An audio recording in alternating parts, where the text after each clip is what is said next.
Today we will discuss about TMV tobacco mosaic virus. तो आज की वीडियो में हम टीएमवी को डिस्कस करेंगे।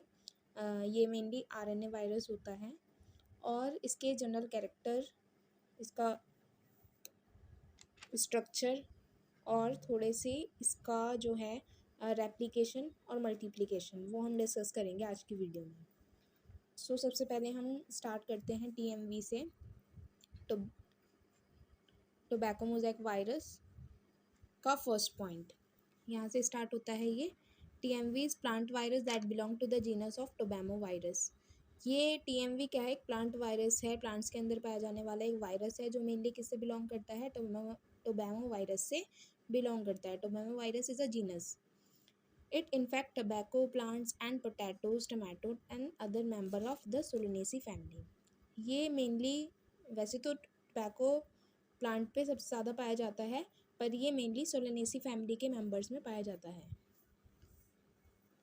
Third point, it is a viral disease. ये एक वायरल डिजीज़ है विच अफेक्ट ऑल डाइकोटिलिडन्स प्लांट। ये सभी डाइकोटिलिडन्स में पाया जाता है। Example tobacco and tomato etcetera. China is the largest produced of tomato and tobacco, followed India and USA. China में सबसे ज़्यादा प्रोड्यूस किए जाते हैं टमाटो और tobacco according to India and USA. Discovery, जो सबसे पहले डिस्कवरी की थी वो डी इवानोवस्की, जो एक रशियन साइंटिस्ट थे। इन्होंने इसकी वायरल डिजीज़ को सबसे पहले डिस्कवर्ड किया था। किसने? डी इवानोवस्की ने, जो रशियन थे। ठीक है, डी इवानोवस्की। अब जो इसका साइंटिफिक नेम है वो है इसका प्रोटोवायरस टोबैकी। साइंटिफिक नेम क्या है इसका? Protovirus tobacci. Virus are a cellular organism that no contain nucleolus and contain only nucleic acid. Virus जो होता है ए सेलुलर होता है और ये क्या करता है? कंटेन न्यूक्लिक एसिड, डीएनए और आरएनए। डीएनए और आरएनए हो सकता है इसमें, न्यूक्लिक एसिड। अगर हम बात करें टीएमवी स्ट्रक्चर की, तो टीएमवी स्ट्रक्चर जो होता है रोड शेप्ड वायरस होता है ये।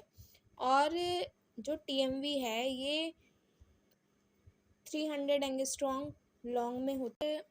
इसमें जो होते हैं ये आरएनए स्टैंड है हमारा, आरएनए स्टैंड। ये हमारी प्रोटीन सब यूनिट होती हैं। प्रोटीन सब यूनिट से मिलकर ही हमारे कैप्सोमेर्स बनते हैं। और जो हमारा आरएनए होता है ये सिंगल स्टैंडर्ड होता है। TMV is made up of 3% RNA and 97% made up of proteins. यानी कि जो डीएनए आरएनए है, सॉरी, ये कितना होता है? 3% होता है। और बाकी का जो ये नीचे वाला पार्ट है हमारी प्रोटीन सब यूनिट्स हैं, ये हमारी 97% होती हैं। ठीक है। कैप्सोमेर्स जो होते हैं अप्रॉक्स 170-300 पाए जा सकते हैं। और जो इसमें अमाइनो एसिड्स होते हैं वो 68 molecules of amino acid form करता है ये एक कैप्सोमेर के अंदर। जो इसका मॉलिक्यूलर वेट होता है वो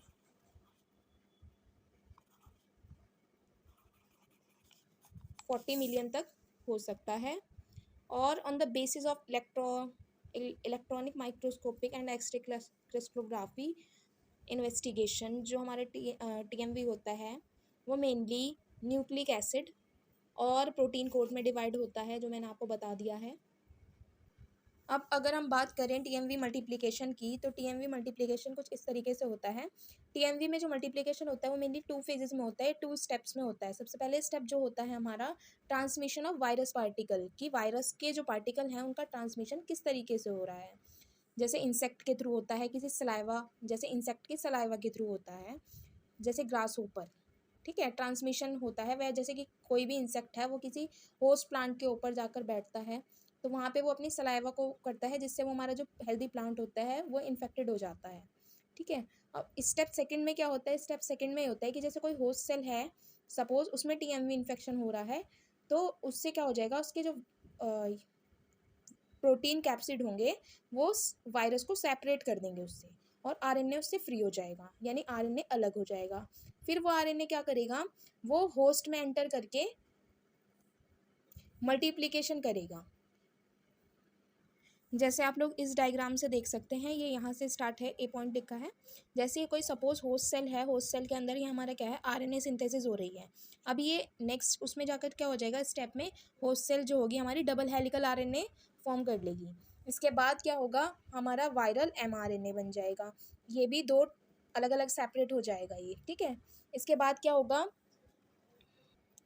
इसके बाद जो होस्ट सेल के अंदर ये वायरस के एमआरएनए हैं, वायरल एमआरएनए हैं, ये न्यू वायरस पार्टिकल्स बना लेगी, ठीक है। और ये किससे किससे वो होंगी, बाइंड प्रोटीन कोड से, प्रोटीन कोड से घिरी होंगी। इसके अंदर हमारे न्यू वायरस पार्टिकल्स बन जाएंगे। अब जो ये न्यू वायरस पार्टिकल हो जाएंगे, ये क्या हो जाएंगे, होस्ट सेल से बाहर आ जाएंगे। तो ये भी हमारे न्यू वायरस पार्टिकल हैं। इसको हम इस तरीके से भी समझ सकते हैं कि जैसे सभी हमें पता, हम जानते हैं कि सभी वायरस में क्या होता है, मल्टीप्लिकेशन और रेप्लिकेशन पाया जाता है। तो ये क्या करते हैं, बहुत सारे वायरस पार्टिकल्स का निर्माण कर लेते हैं कुछ इसी तरीके से। और वायरस में जब मल्टीप्लिकेशन पूरा हो जाता है, पर ऐसा माना जाता है कि जो प्रोटीन कोड होता है वो न्यूक्लिक एसिड से अलग हो जाता है। और जो ये होता है हमारा, ये क्या करते हैं, ये कोड बनाकर रहते हैं, कोड बनाकर रहने लग जाते हैं ये। और होस्ट सेल के अंदर ये डीएनए को पहुंचाकर उनके फंक्शन पर ये क्या करते हैं, कंट्रोल करते हैं। और सेल को वायरस के सभी पार्ट का निर्माण करने के लिए एक तरीके से हम कह सकते हैं कि प्रेरित करते हैं। अगर हम बात करें कुछ साइंटिस्ट के अकॉर्डिंग, जो वायरस में न्यूक्लिक एसिड है वो होस्ट सेल में प्रेजेंट राइबोसोम पर कंट्रोल करता है, और उसी की हेल्प से वो क्या करता है, सेल को वायरस के निर्माण के लिए प्रेरित करता है। और कुछ साइंटिस्ट का ये भी मानना है कि जो न्यू वायरस पार्टिकल का निर्माण है वो होस्ट सेल में प्रेजेंट क्लोरोप्लास्ट से ही हुआ है। सबसे पहले वायरस को जो क्रिस्टलाइज किया था वो 1935 में WM स्टेनले ने किया था, यूएसए में। सबसे पहले वायरस को डिस्कवर्ड किया था इन्होंने, WM स्टेनले ने। तो हम कह सकते हैं this is the first virus was crystallized in 1935 by WM Stanley. And इन्होंने क्या किया था, सबसे पहले TMV को डिस्क्राइब किया था।